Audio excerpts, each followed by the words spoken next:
اگر ابھی تک میں غفلت کی نیند میں سویا ہوا تھا، غافلین میں سے تھا، تو مجھے جگا دے، ہوشیار کر دے، تاکہ میں روز قیامت غافلوں میں قرار نہ پاؤں۔ آگے وَحَبْ لِي جُرْمِي فِيهِ یا الہ العالمین، اے میرے پروردگار میرے جرم و جرائم کو معاف کر دے کہ تو ہی تو تمام عالم کا الہ ہے۔ اس لیے کہ ہر انسان مجرم ہے جب وہ جرم کرتا ہے خدا کا، جب کسی واجب کو چھوڑتا ہے تو وہ خدا کا مجرم ہے، جب کسی حرام کا ارتکاب کرتا ہے تو وہ اللہ کا مجرم ہے۔ لہٰذا اس زندگی میں، اس دنیا میں ہم بہت سے جرم کرتے ہیں۔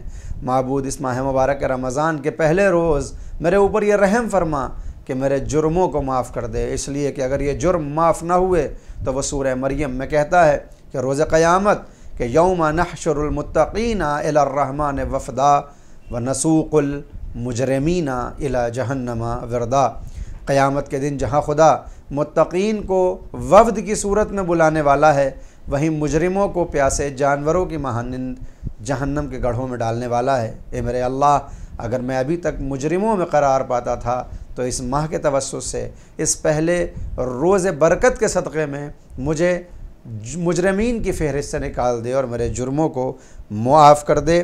واعف عنی، معاف کر دے مجھے، یا عافیا عن المجرمین، کہ جو تمام مجرموں کو معاف کرنے والا ہے۔ اس پوری دعا کے اندر جہاں نماز، روزے اور اپنے جرم کے ارتکاب کی بات ہے، وہیں سب سے اہم بات ہے غفلت کی نیند سے جاگنا۔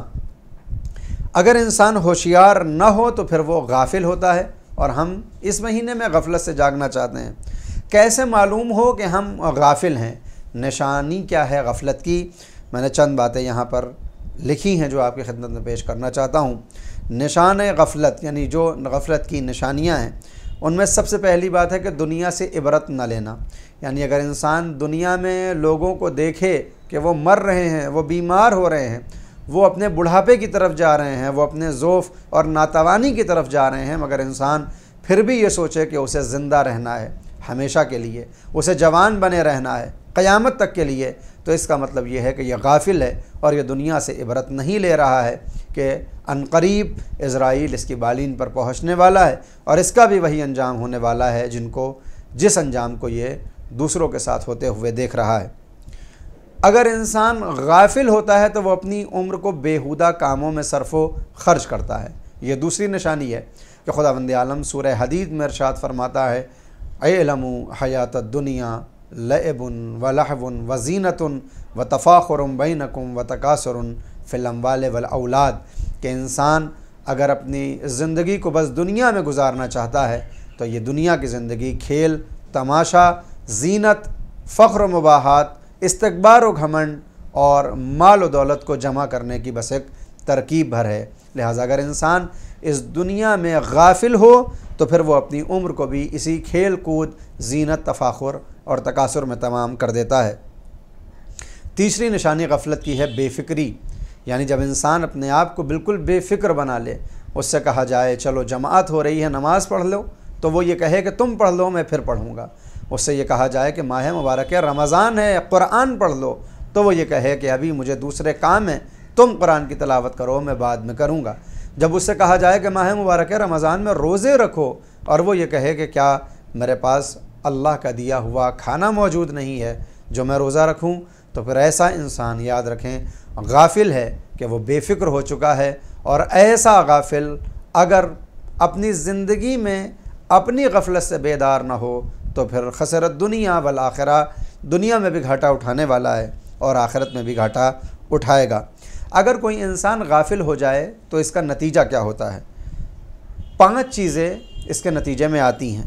سب سے پہلے غافل انسان نادان ہوتا ہے، یعنی اس کے پاس پھر عقل نہیں رہ جاتی، وہ نادانی والی باتیں کرنے لگتا ہے، اس کا دل سخت ہو جاتا ہے۔ اگر کوئی غافل ہو تو اس کے دل میں نرمی نہیں ہو سکتی بلکہ وہ قساوت قلب کا شکار ہو جائے گا۔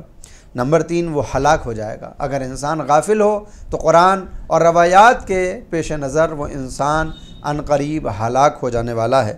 نمبر 4، اس کا دل مر جاتا ہے، یعنی اگر انسان غافل ہو تو پھر اس کا دل مر جاتا ہے، جبکہ دل کو اطمینان دینے کے لیے قرآن کی آیت ہے الا بذکر اللہ تطمئن القلوب، بے شک اللہ کے ذکر میں ہی قلوب کا اطمینان ہے۔ لہٰذا انسان کو غفلت سے بیدار ہونا چاہیے تاکہ اس کا دل مرنے نہ پائے۔